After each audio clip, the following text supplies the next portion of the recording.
शायद आपको दाऊद की कहानी बहुत सारे लोगों ने गलत सुनाई है, लेकिन आज मैं 3 मिनट में आपको असली कहानी बताना चाहता हूँ। और आखिर का जो 30 सेकंड है, आपको खुद समझ आ जाएगा कि मैं ऐसा क्यों कह रहा हूँ। बहुत से लोग दाऊद की कहानी को सिर्फ एक लाइन में बताते हैं कि एक छोटा लड़का आया और उसने पत्थर फेंका और गोलियात को मार दिया। लेकिन सच में कहूँ, असल कहानी बहुत ही पहले से शुरू होता है। दाऊद कोई सैनिक नहीं था, वो एक भेड़ का रखवाला करने वाला एक शेफर्ड था। लोग उसे छोटा समझते थे, उसके अपने भाई भी उसे गंभीरता से नहीं लेते थे।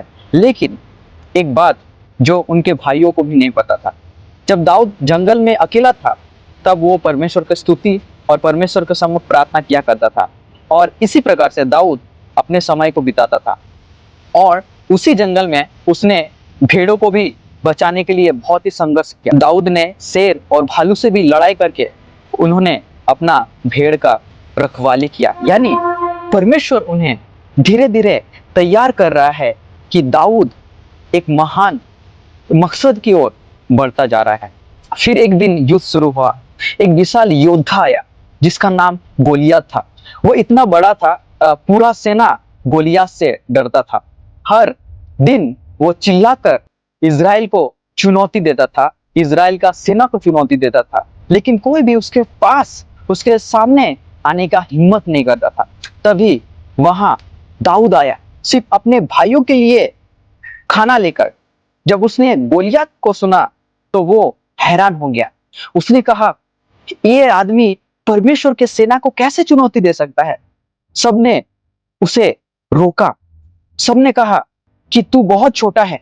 लेकिन दाऊद ने जवाब दिया, जब शेर और भालू आया था, तब भी परमेश्वर ने मुझे बचाया था और आज भी परमेश्वर मेरा साथ है। और फिर एक छोटा सा शेफर्ड बॉय, एक छोटा सा भेड़ का रखवाला, उन्होंने एक विशालकाय दानव के सामने खड़ा हो गया। फिर गोलियत हंसने लगा, उसे लगा कि ये लड़का मजाक है। लेकिन दाऊद ने कहा, तू तलवार और भाला के साथ आता है, पर मैं सेनाओं का प्रभु के नाम से मैं तुम्हारे सम्मुख आता हूं। उसने अपना गुलेल को निकाला, सिर्फ एक पत्थर उठाया और वो पत्थर सीधे गोलियत के सर पर लग गया और दानव जैसा गोलियत वो जमीन पर गिर गया। और उसी दिन सबको पता चल गया कि जीत ताकत से नहीं, लेकिन विश्वास और परमेश्वर के ऊपर विश्वास करने से मिलती है।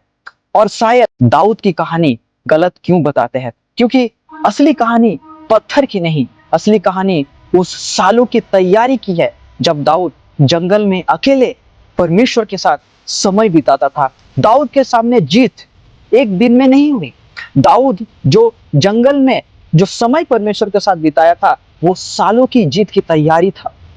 प्रियो, मैं आखिर में एक बात बताना चाहूंगा। हो सकता है आज आप भी जिंदगी के जंगल में हो, परमेश्वर ने भी आपको उनकी सबसे बड़ी लड़ाई को जीतने के लिए, आपकी आत्मिक लड़ाई को जीतने के लिए परमेश्वर ने आपको तैयार कर रहा है। तो परमेश्वर हम सबको सहायता मदद करें। जय मसीह की।